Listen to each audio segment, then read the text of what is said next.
Brazil তাদের দ্বিতীয় ম্যাচে হাইতির সাথেই কামব্যাক করল। প্রথম ম্যাচে মরক্কোর সঙ্গে আটকে গিয়েছিল কার্লো আনচেলত্তির ছেলেরা, কিন্তু দ্বিতীয় ম্যাচেই কিন্তু ব্রাজিল নিজেদের সেই চেনা রূপে ফিরল।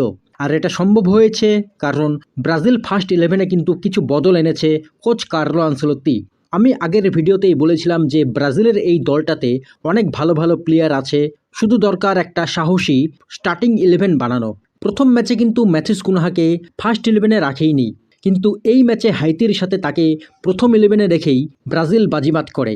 ম্যাথিউস কুনহা এমন একজন প্লেয়ার যে কিনা সবসময় গোলের কাছাকাছি চলে যায়। সে কিন্তু নিজেও ফিনিশ করতে পারে, আবার অন্য প্লেয়ারকেও বল বানাতে পারে।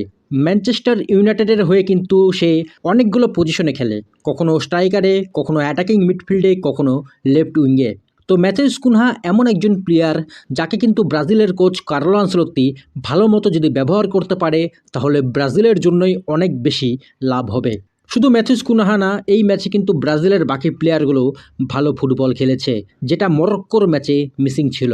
অনেকেই হয়তো বলবে যে আজকের ম্যাচে ছিল হাইতি, যারা কিনা খুবই উইক অপোনেন্ট, কিন্তু এবার বিশ্বকাপে প্রতিটা ছোট দল যেভাবে ম্যাচ খেলছে সেখানে কিন্তু তাদেরকে হারানোও অনেক কঠিন।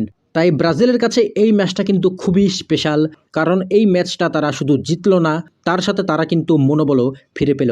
টুর্নামেন্ট শুরুর আগে যে মেন্টালিটি নিয়ে নেমেছিল সেই মেন্টালিটি কিন্তু মরক্কোর ম্যাচেই শেষ হয়ে গিয়েছিল। তাই দ্বিতীয় ম্যাচে ব্রাজিলের জয়টা খুবই দরকার ছিল। এখন তাদের লাস্ট ম্যাচ খেলতে হবে স্কটল্যান্ডের সাথে। স্কটল্যান্ডও কিন্তু খুব একটা ভালো দল না। স্কটল্যান্ড হাইতির সাথে কোনো মতে জিতেছিল, আবার মরক্কোর সাথেও তারা 1-0-তে হারে।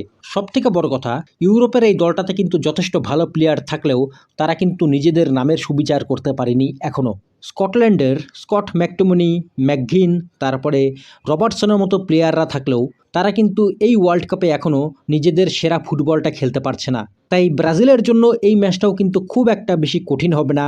যদি ব্রাজিলের কোচ ভালো একটা অ্যাটাকিং ফুটবল খেলে তাহলে কিন্তু ব্রাজিল সেই ম্যাচেও বড় ব্যবধানে জিততে পারবে। আর ব্রাজিল যদি লাস্ট ম্যাচ জিতে তাহলে কিন্তু তারা গ্রুপ টপ করেই নকআউটে পৌঁছবে।